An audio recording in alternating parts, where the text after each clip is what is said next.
Sa Mayo 9 ay gaganapin ang isa sa pinakamahalagang halalan sa ating kasaysayan. Hindi lang natin gustong palitan ang bulok at hindi patas na politika. Kailangan din nating maiangat ang antas ng buhay ng bawat pamilyang Pilipino. Tangkilikin na natin ang mapagkaisang leader na maghahatid sa atin ng mas maunlad na bukas. Sa ating plano, kung mawalan ng trabaho, may 3 buwang ayuda at kung hindi pa rin makahanap ng kapalit, gobyerno mismo ang magbibigay ng trabaho sa inyo. Protektahan po natin ang ating naging desisyon at wag po nating hayaang ito'y muling nakawin sa atin.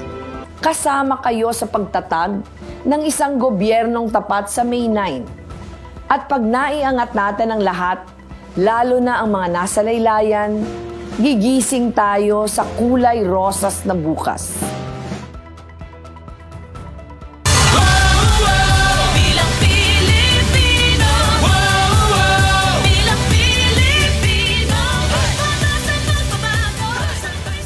Time for today's biggest headlines. I'm Gretchen Ho. I'm Robbie Alampay. You're watching The Big Story. We are 5 days away from Election Day, and candidates, of course, are still trying to get as much support as they can to get more votes on May 9. For the unity team of Marcos Jr. and Sara Duterte, that comes in the form of an endorsement from Iglesia ni Cristo. But just how significant is the religious group's backing in determining the fate of the elections? And can it really bring them that win? Arian Kalumbiran with the big story. Sisikapin po namin na ang tiwalang ipinagkaloob nyo sa aming tambalan ay magbubunga ng tunay na pagkakaisa ng mga Pilipinong nagmamahal sa Pilipinas. Ang pagpili sa amin ni Apo Bongbong Marcos ay isang malaking karangalan na may kaakibat na hamong nakatuon sa aming kakayahang mapag-isa ang bansa. The Marcos-Sara tandem is all smiles as they thanked religious group Iglesia ni Cristo for endorsing their bid. The denomination is known for its block voting tradition. That's why candidates try to woo them elections after elections. But just how significant is INC's backing? Recent PSA data shows that the group has more than 2 million members. But of the 65 million voters in the Philippines, Strat-based ADR Institute said INC voters only amount to 1% or 600,000 votes. While it doesn't sound like much, it might just be the deciding factor in a tight race. That would be very positive kung sino man ang kandidato. Makatutulong ito to concretize yung suporta para sa tambalang unity. But does INC's backing ensure victory?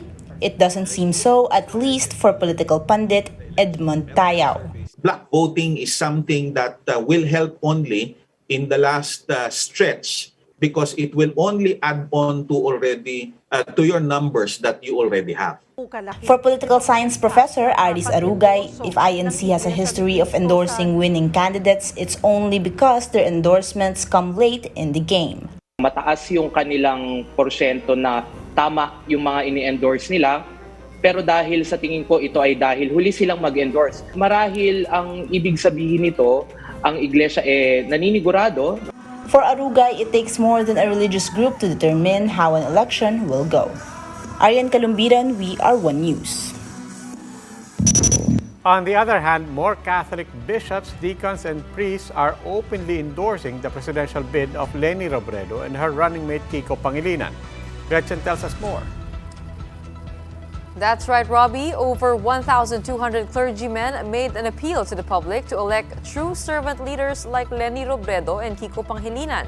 The Catholic priest endorsement comes a day after Iglesia ni Cristo endorsed the Marcos Duterte tandem. The clergymen cited a so-called battle for truth in the country as a reason for their endorsement. The group said that this is the first time since the 1986 EDSA revolution that the church took a stand and deviated from its non-partisanship. The church in past elections only resorted to outlining standards in selecting leaders. These are the other big stories tonight. Former Justice Secretary Vitaliano Aguirre denies that he coerced anyone to make false testimonies to link detained Senator Laila de Lima to the Bilibid drug trade. Meanwhile, not the best of Mother's Day perhaps for senatorial aspirant Lauren Legarda as her son publishes an open letter calling her out for running under Uniteam. And things are heating up in the UAAP semifinals match as the DLSU Green Archers forces a do-or-die match with the UP Fighting Maroons. These big stories after the break.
Still watching The Big Story. I'm Robbie Alampay. And I'm Gretchen Ho.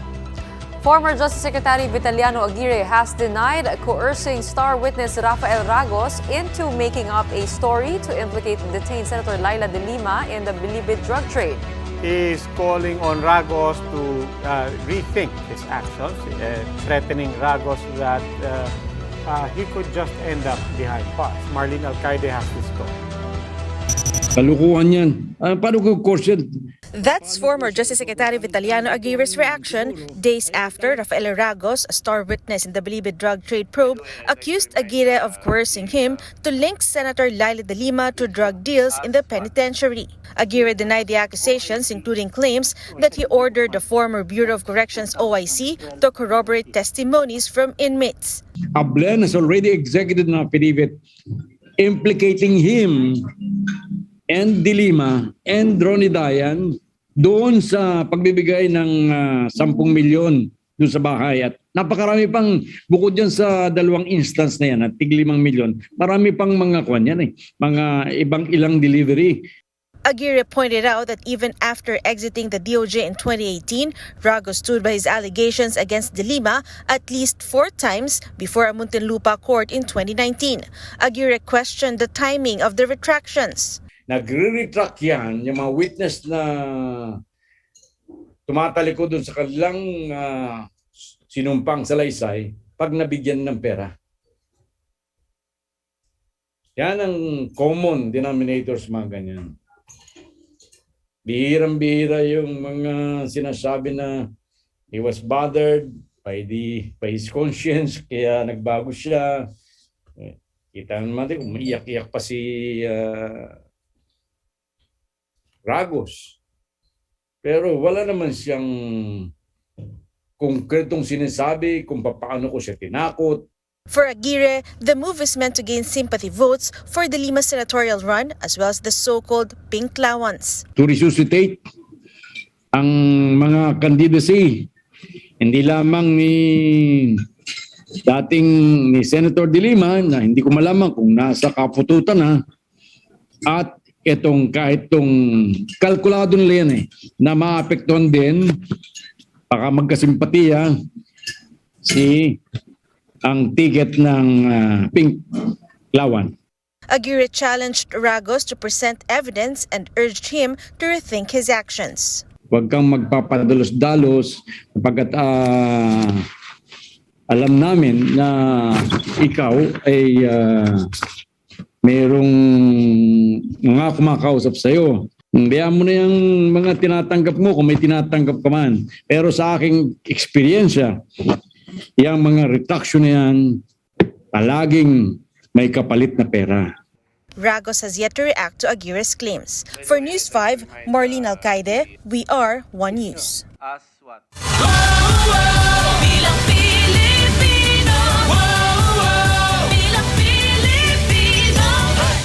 With a few days left in the campaign, Vice President Leni Robredo returned to Mindanao, starting with Lanao del Norte, where town mayors endorsed her bid. Gerard de la Peña with the story. Now that the campaign season is in its home stretch, Vice President Leni Robredo is wasting no time to court more voters in Mindanao. Her first stop, Lanao del Norte. She attended the rally in Pantauragat, where the town's mayor reportedly shifted to Robredo. Other mayors of Lanao del Norte also raised their hands. Just a couple of weeks back, the United Bangsamoro Justice Party officially endorsed Robredo, the first time for a presidential candidate. This despite other Bangsamoro Autonomous Region governors throwing their support for Ferdinand Marcos Jr. In her message, Robredo promised more help to the province. Kaya po ang promise ko sa inyo pagkatapos ng eleksyon, kasi bawal ngayon, magko-confer po kami ni na Mayor kung ano yung pwede namin itulong na kabuhayan dito sa inyo. Siyempre po, pag naging Pangulo tayo, mas marami yung pwedeng itulong na talagang mararamdaman ng mga taga dito sa inyo. Robredo will conclude her Mindanao campaign with the rally in Dipolog on Wednesday night. She will also be in Oroquieta, Ozamis, and Agusan del Sur on Thursday for multi-sectoral meetings and rallies. Surfers in Baler likewise showed their support for Robredo. They made the Lenny Kiko 2022 formation in the middle of the sea. Robredo also made a video about her plans on jobs and livelihood, serving as her final appeal to voters. Kailangan din nating maiangat ang antas ng buhay ng bawat pamilyang Pilipino, lalo na yung mga nasa laylayan na halos mawala ng pag-asa nung kasagsagan ng pandemya. For News 5, Gerard de la Peña, we are One News.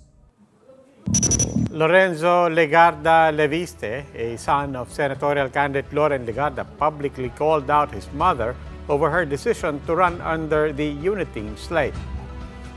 In a strongly worded open letter published in Rappler, Lorenzo said he was disgusted that his mother was endorsing Marcos Jr. and Sara Duterte. He called them fascists. He said his mother's decision was profoundly unthinkable and unforgivable, and that he will never be able to accept it. Lorenzo said his mother appears to have no clue about the gravity of her actions. He also told the public that Loren Legarda has lost a son forever because of this. Referring to the senatorial, Lorenzo said, "I don't know her." He noted that the Marcos atrocities are facts and not up for debate. Lorenzo ended this open letter saying he's in utter grief. He went on to curse his mother. He said the crimes of the Marcoses are Loren's crimes now as well. With only 5 days left until the 2022 national and local polls, COMELEC has these reminders for voters.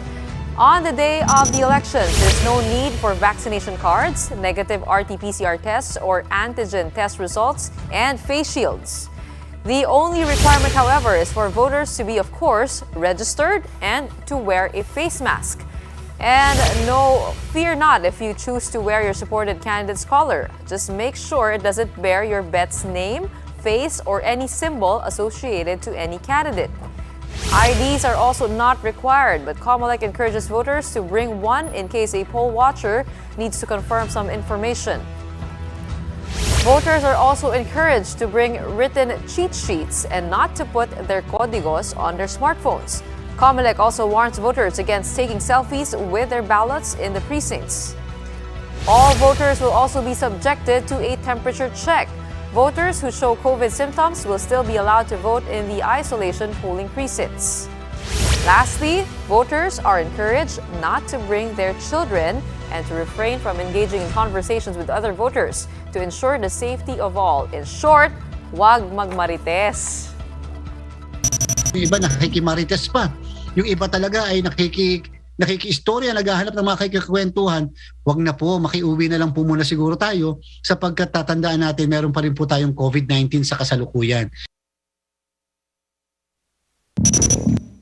Medyo confusing pa sa akin kasi pwede magdala ng cellphone sa loob ng precinct, no? Paano mo make sure na hindi pinipicturean yung balota, Hindi, kaya nga sinasabi nila, they encourage everyone. Kasi ano naman talaga silbi ng cellphone sa'yo sa loob? Except if doon mo linagay yung kodigo mo. Kaya nga sinabi nila, mas mabuti pa, lagay mo na lang sa papel para wala nang tanong-tanong. So, bawal magpicture habang nandun ka.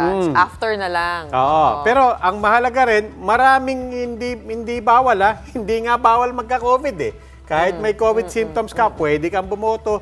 In fact, they said, kung wala kang ID, pwede ka pa rin bumoto. I think sa lahat ng tinanong namin kahapon kay Commissioner Garcia, ang paalala niya lang, face mask. Yun lang. Walang face shield. So kung may magsabi sa inyo kailangan ng face shield, hindi po totoo yan. Pwede kayong bumoto. At ito, direct quote from Commissioner Garcia, wala kami pakialam sa kulay ng damit mo. No? So kasi kumakalat yan, pwede ba akong mag-blue, pwede ba akong mag-red, pwede ba akong mag-pink. Depende kung sino ang napupusuan ko. Sabi ng basta walang kampanya, walang paano kung mukha, sombrero, walang pangalan. Sombrero na may pangalan ng kandidato? Wala, dapat bawal basta din. walang pangalan, 'di ba? Pero hindi mo naman kasi may iwasang iba-iba talaga kulay ng So sa kulay ng suot nyo, walang pakialam ang COMELEC. Yan po, direct quote from Commissioner Garcia. Yun lang po, linawin lang natin na dapat hindi mukhang campaign material. Walang pangalan, walang mukha, walang simbolo. There you have it. Napakasimple. Tara na, let's prepare for our vote itself. Time for another quick break when we return. A tight game for the UP Fighting Maroons as they lose to LaSalle by 3 points, forcing a do-or-die game for the finals berth. The details after the break.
still watching The Big Story. I'm Robbie Alampay. And I'm Gretchen Ho.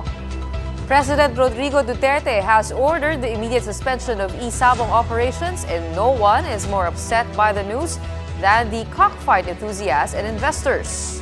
But back home, the decision to stop E-sabong is already having a positive effect on the families of these online gamblers. Mobile journalist Cesar Cacño with The Big Story.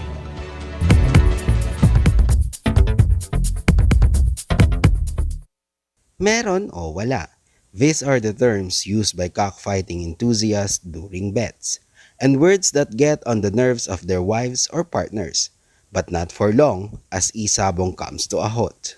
As the pandemic forced many to stay in their homes, the cockfighting industry boomed all through virtually. Proof of the craze are the memes on the social media poking fun at enthusiasts. But what is about E-sabong that pushes bettors to risk losing money? Nangangati talaga yung kamay ko, lalo na nung nararamdaman ko na nanalo pa ako. Tapos hanggang sa pati budget ko, budget sa trabaho, pamasahe, nagkakandaleche-leche na. This is one of the many reasons why the Interior Department recommended to President Duterte to suspend E-sabong operations. Though, still engaging in the E-sabong will be sanctioned. For PAGCOR, this would also mean losses for investors.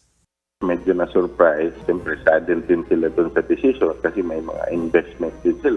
Yes. Plus yung employees nila, concerned din nila yun, mawawalan. But enthusiast mop, the ladies of the house are rejoicing like Tata. Minsan, natalo talaga yun, talagang sumagamit na yung pagbayad ng mga bill, hindi na mabayad kasi napupunta doon. Housemakers Jonalyn and Ross that their respective husbands' earnings now have better use. Hindi na siya makapagtalpak. Maganda yung relationship namin, magpamilya, kasi buo na yung entrega ng pera. For this woman, there's no risk of losing when their husbands bet on what's best for their families. Mobile journalist Cesar Cacño, We Are One News. Metro Pacific Investments Corporation posted double-digit growth in the first quarter as the economy continued to recover from the pandemic. MPIC's core income rose by 23% to more than 3 billion pesos over the first 3 months. This as toll road traffic neared pre-pandemic levels. Power consumption has also risen with more industries hiking capacity. The company also attributed their growth to election-related activities. MPIC is now evaluating a potential acquisition of Ayala Corporation's stake in LRT1, but Chairman Manny V. Pangilinan said this will depend on the outcome of the elections. Pangilinan is hoping that the country's next leaders would be more cooperative with the private sector. Depending again on the election outcome, we will have to make a judgment as to whether there's a decent chance that the next president would be more open to or sympathetic to a tariff adjustment.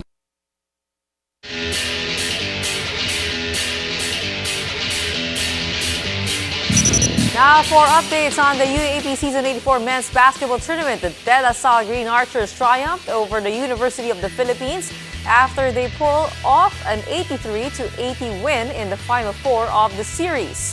Green Archer Evan Nell finished off with a career-high 26 points, built on 5 3-pointers, 6 rebounds, 7 assists, and 3 steals. Graduating center Justin Baltazar, meanwhile, scored 15 points with 18 rebounds, 3 assists, and 2 blocks. Now with this, the DLSU Green Archers and the UP Fighting Maroons are set for a do-or-die duel on Friday to see who will make it to the best-of-3 finals. Meanwhile, the Ateneo Blue Eagles now have a sure spot in the finals. That's after they slayed the FEU Tamaraos 85-72. Now, this is a comeback win for the Blue Eagles after UP ended their 39-game win streak in a nail-biter last Sunday. This is now Ateneo's 5th straight finals berth. Sabi ko sa'yo, pinatikim lang namin kayo ng panalo talaga. Pinapasabik pa natin yan. Kaya wag masyadong, ano ba yung lesson natin dito? Hindi, ang Huwag lesson dyan. masyadong mayabang. Ang lesson dyan, do. Sino bang gusto ng die? Dito tayo sa do. Di ba, ganun lang yun. Mag-usap tayo pagkatapos yung manalo. Kung manalo kayo. Salamat naman dahil napaka-grasyoso mo for wearing blue today. Sige, sinisave natin yung ibang kulay. Well, this, this tension and rivalry, we're building up towards the elections, right? Doon muna tayo sa mahalagang paglalabanan. Basketball lang yan. Pero again, let's keep in mind all the reminders doon sa pagboto po. Halos walang balakid. Wala talaga. Face mask lang. Hindi man lang kayo hahanapan ng RT-PCR test. Hindi man lang kayo hahanapan ng face shield. Kahit may COVID, sabi, basta minor symptoms, kahit may COVID, there's a way that you can vote. So nothing is stopping you. Please prepare. Please be ready to vote and to vote well. 5 days to go. That wraps up today's big story. Catch us again tomorrow at 8 p.m. on Signal Channels 8 and 250. Please like our Facebook page, One News. For more in-depth analysis, visit our webpage, onenews.ph. Mask on. Wash hands. And get vaccinated, Philippines. I'm Robbie Alampay. And I'm Gretchen Ho. We are One News. Have a good evening.